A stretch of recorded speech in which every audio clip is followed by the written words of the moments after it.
Good morning, it's Wednesday, I'm Wayne.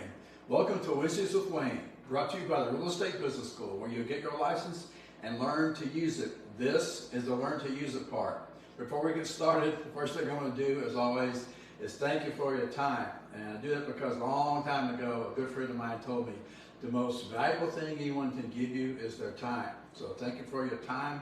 I appreciate you showing up. And you have my commitment. I'll do my best to make sure your time is well spent. Thank you for being here. We live in a capitalist society. If you don't understand capital, you're in trouble. So last time in the last session, we left off right here with ROI. It's a widely misused and misunderstood acronym. And when people say ROI, of course we know what they mean. It's return on investment, but what kind of return? There are so many ways to determine value. So in my mind, I've divided this process of acquiring below market distressed property that's got a high potential for mistakes, because you're going to make them, and returns. You're going to get them. So to me, it's a two-part process. One is determining the value, the current value. And then the other one is measuring the return. So to me, it's two different subjects. So how do we attach value to the asset? And then once you know how to do that, then again we go back to when is your profit made in real estate? Well, it's two parts. Typically the answer is when you buy, but it's not just when you buy. It's when you buy and improve. It's when you buy and add value. You can just buy it below market, but if you're in a pretty good market, if you're in a seller's market, sometimes it's difficult to find properties that make financial sense in a seller's market because they're selling at a premium. And so we've got to figure out another way to do that. To me, it's distressed. I mean, I love distressed property. I'm looking for a problem. Distressed property with distressed sellers. I'm looking for a problem, and the way we get paid is by solving them. The solution is where the money is, whether you're in business or whether you're investing. So to me, it's about buying it right, adding value, and there are several different ways to measure the return on that investment. And that's what we're going to go into. So last week went into cash on cash return. Cash on cash is one of many different ways to measure the return. And we went over it. And we gave you an example. I gave you the definition, I gave you an example, and I told you what it tells you. So if you want to know more, just go to the Real Estate Business School page on YouTube. You'll see over 100 videos there, and you'll have the ability to increase your IQ, financial IQ, at your own pace and your own time. So that's what that's there for. So we left off with this ROI, and then we left off with this time value of money. And the time value of money, to me, is on the building blocks of investing. You've got to know the subject. So there are three parts to time value of money. One is, if you understand this, and it makes your investing decisions a lot easier. So one is risk. The reason that the time value of money is important because we know that one thing it does is mitigate risk. It mitigates risk because we know that money received now has no risk to it versus money you may get later. So one of the attributes of time value of money is it's low risk because, again, money now is you have it. There's no risk. There's no way you can lose money you've already received. So that's one. The other one is increased purchasing power. And this inflationary environment we're in, where our dollar buys less every day, then money now allows you to buy more. You can buy more today than you could yesterday or a year ago, and you're going to buy less today than you're going to be able to buy in the future. You'll be able to buy even less because we have this inflation that keeps making it. It's really not, prices are not just increasing, the dollar is shrinking. That's the problem. And then the last one is the opportunity cost. The opportunity cost is simply when you choose, you do your analysis, and this is no science. All I'm trying to do is hedge my bets. How can I stack the odds in my favor so my profit's made at the closing table, not later when I go do something with it? And so if I choose A and A does fairly well, but the one I passed on, B, actually becomes a home run and does better, then my opportunity cost is the delta or the difference between the two. It's the money I lost by doing this one instead of that one. And there's no way to avoid this. You're going to have opportunity cost. You're going to have them personally, you're going to have them professionally, you're going to have them investing. So the goal is not to avoid these, because that's impossible, it's to mitigate them. It's to keep risk low, returns high. If you talk to most people, they're going to tell you that risk and reward are proportional. That risk and reward are proportional, and they're simply not. This is a person who has no idea what they're talking about. They're repeating something someone else said they thought is cool and groovy, and it's neither one. It's just a moron parrot speaking. Enough of that. You have to think for yourself. All these slogans and phrases and this chirping and babbling and psychobabble online, on Instagram and Facebook and Twitter and all these feeds. You've got to get your facts, figures, and statistics and make your own decisions. So we're going to go into this today. So how do we calculate investments to help us decide how much to pay, what we're going to do with it to increase our success? So to me, it's about the time value of money, which is going to tell you one of two things. So I'm going to keep these notes handy so I can keep myself on track, because sometimes I get excited and go off the reservation. Like I almost did already. And sorry for the earbuds, they always aggravate me. But I'm told it's my microphone.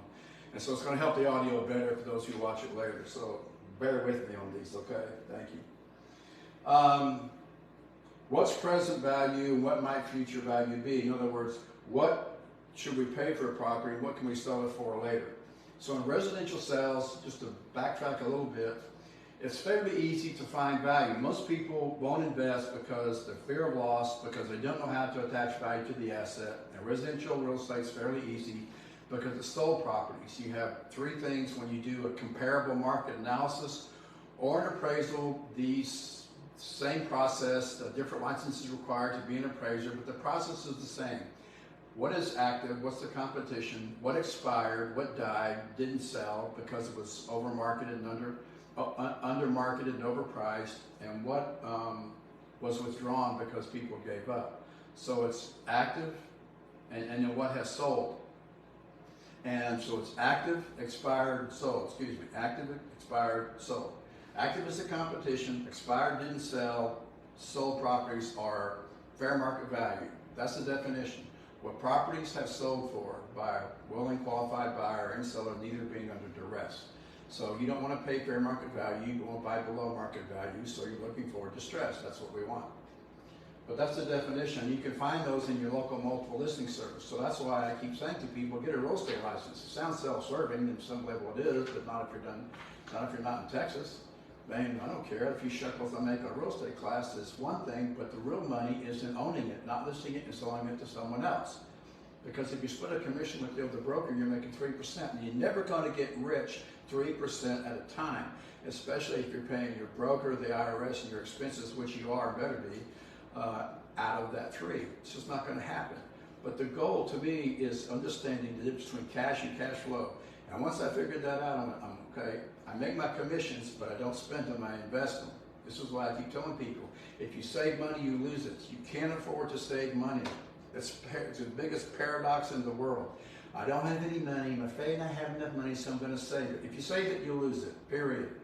If you don't believe me, go check your savings account. It's shrinking. So, that's residential. Sold comparables. What are similar properties that have sold in this nearby geographic area in the last few months? So it's similar properties in this area at this time.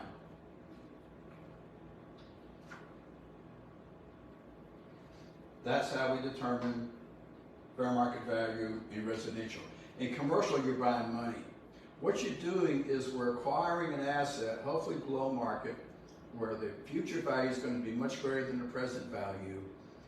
And we can, it's really interesting because, I mean, basically what we're doing is we take a bucket of money, some of our own, we'll call it equity, then we go get some debt, and then we go acquire this asset. We put a tenant in there, the tenant pays us, we pay the debt, we pay the equity investors, we keep the rest. Hopefully there's enough left over to make it all worthwhile. So to me, that's the goal, it's the process, it's very simple.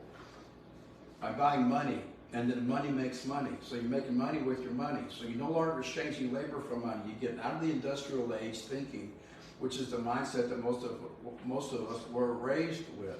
Be good, do as you're told, get a good job, work hard, blah, blah, blah, blah, blah. It's a recipe for financial disaster. And we transition from using brawn to using brain. And we start thinking for a living instead of working for a living. And we make money with money, not with labor. So this is how you do it. If you understand time value of money, opportunity cost, risk, and purchasing power, then you can go into compounding and discounting. How do you find the future value of convert present value to future value? How can you determine what the thing might be worth someday? Or how do you find something of future value and convert it to present value so you don't overpay? Because if you pay too much and borrow too much, there's nothing anyone can do for you. And there's a glut of those coming back on the market. These office buildings, the banks are not wanting those back. They're going to get them back. Because of 70% occupancy, they don't pay for themselves. So, we'll go into this. Last week, I showed you, what was it last week? Our last session, we were going through this. I showed you this T-bar. This is the cash flow model that we use. It's in here somewhere.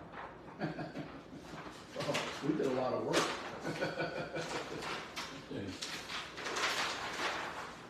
We covered a lot of ground. All right. Well, here it is. N is time. PV is present value or initial investment. It's the down payment, the cash required to acquire the property. Then it's payments in between. If it's going out, it's negative. So this is the cash investment in this property. So we'll put brackets around it to indicate it's outgoing.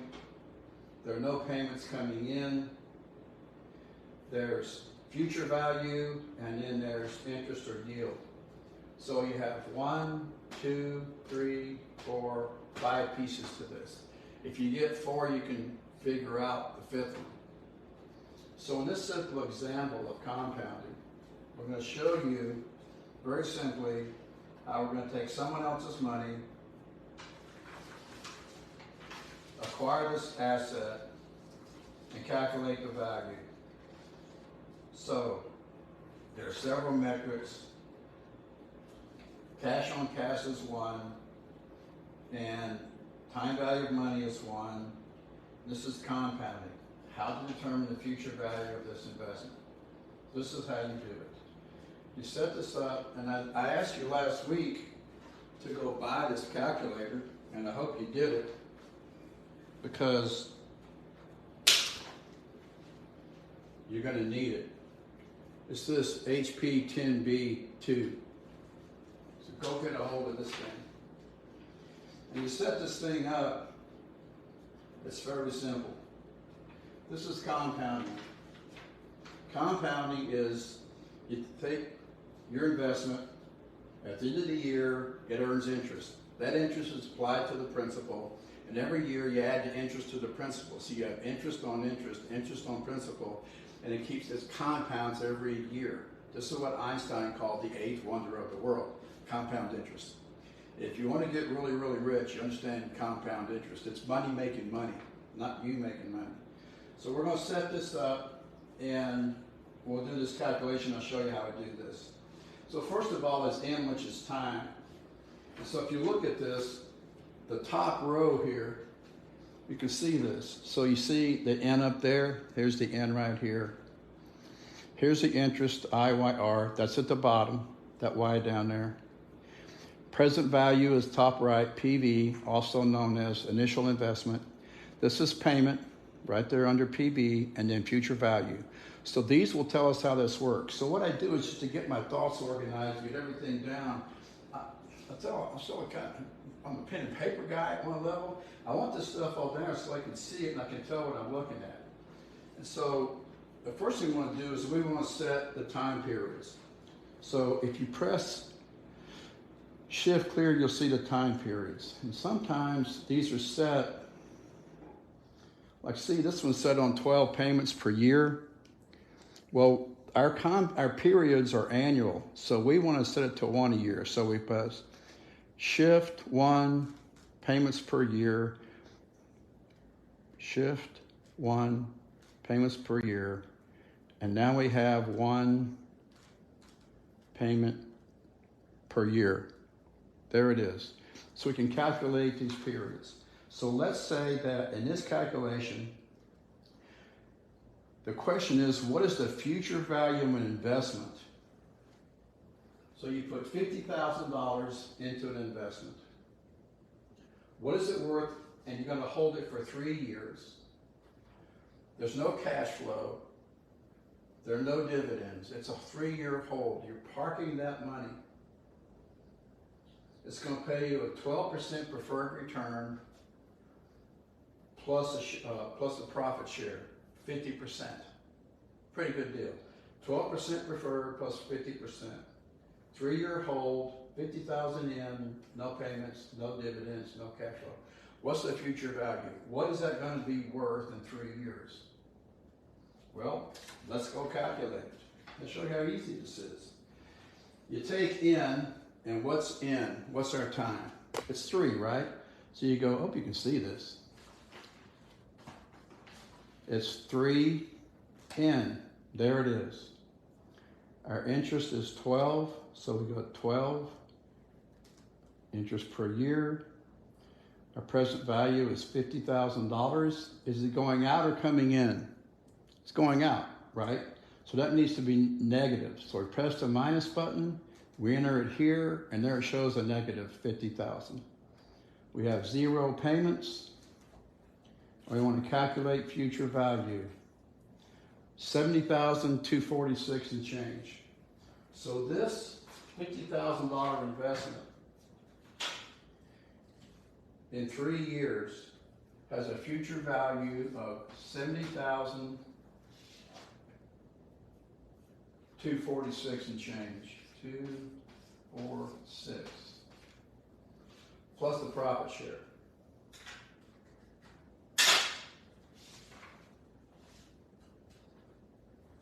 Profits estimated to be $6 million.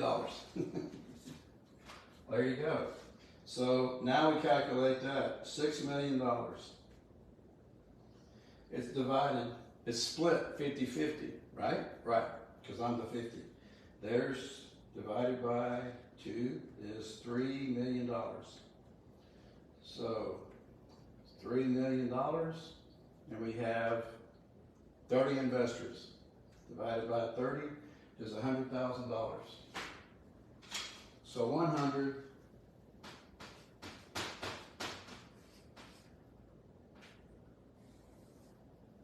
added to this is 172.46.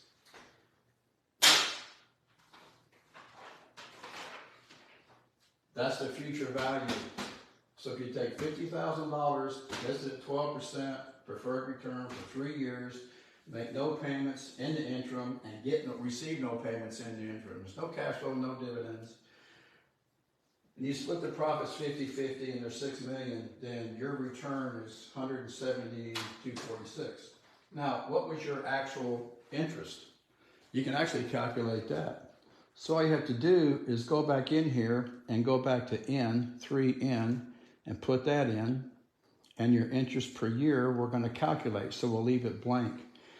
Our present value is $50,000 minus, right? So we put that in.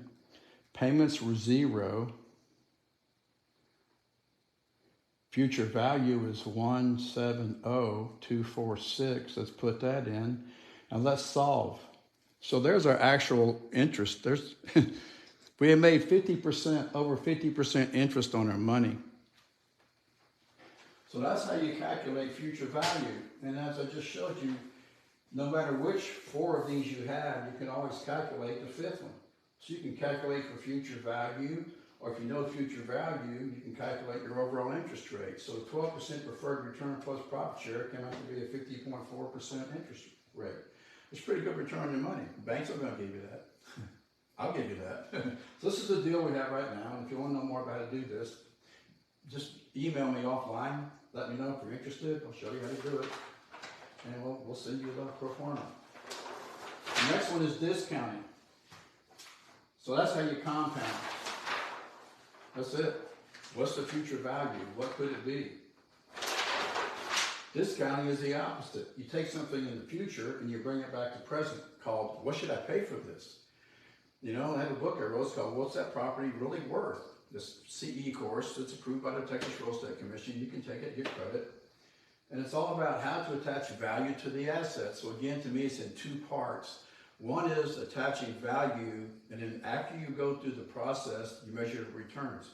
You calculate them before you make your acquisition, but as you go through it, and then you go through the disposition of the sales process, and you unload the everything, then you got to go do your calculations and see how far off you are. Did you hit it? Did it exceed your expectations? Did you come up short? I mean, what went wrong? What'd you do? How you do it? What could you do better next time? So now I'm going to figure out, okay, let's say on this thing, we find this property. It's a land deal. We think it's worth $1.3 million 3 years from now. What should we pay? Well, that's the $64,000 question, right? Actually, it's the $1.3 million question. So let's do the same thing, only instead of compounding, we're going to discount that 1.3 back to the present.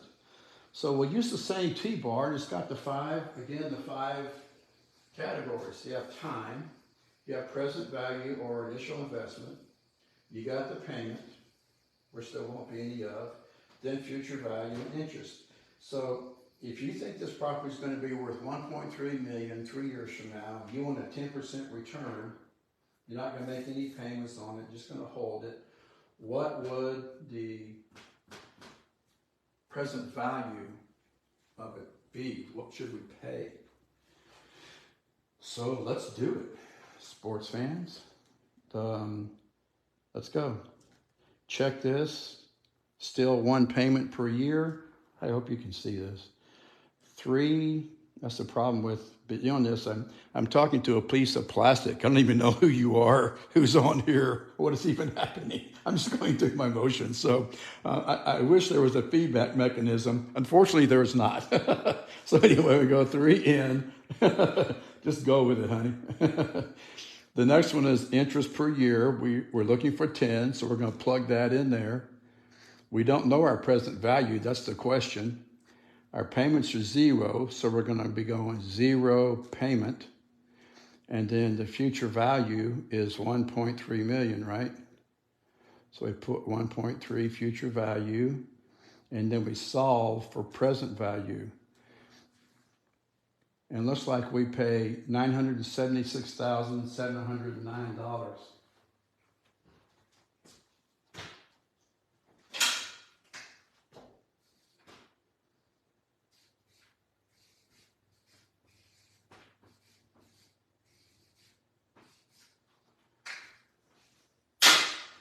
Future value converted to discounted to present value. So again, if you find this tract and you think it's worth 1.3, you want a 10% return, you're going to hold it for 3 years, that's what you pay for it. That's compounding and discounting. That's how they work. So next time you find a piece of property, go through this process. If you have any questions, just call me or email me.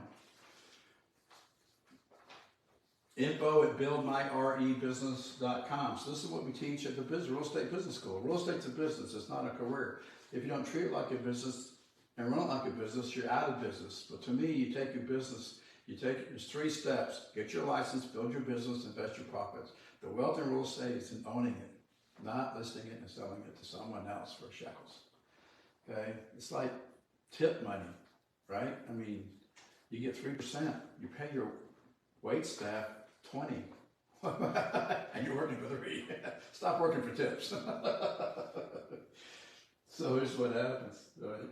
So people want to save their money because they don't want to lose it because it's too much work. Most people want to get rich till they find out how much work is involved. Most of them lose interest shortly thereafter. So that's it. That's the lesson for today. Compounding and discounting and time value of money. How do they work? How do you use them? What's the definition? What do they tell us? And what this tells you is if you pay any more than this, then you're paying too much. That's it. It's Wednesday. I'm Wayne. I'll end the way I started. Thank you for your time. I hope you found it well spent. I'll see you next week. I have another tip for you. We'll go through this week by week, step by step. And each week I'll give you one little piece of information where hopefully if you pull us together, you'll be able to go through these calculations fairly simply and learn how to mitigate risk and maximize your returns and turn all those people who say you can't do it into liars. So thank you so much. Get one of these, okay? HP10B2. Best investment you can make. Thanks again for your time. I'll see you next week.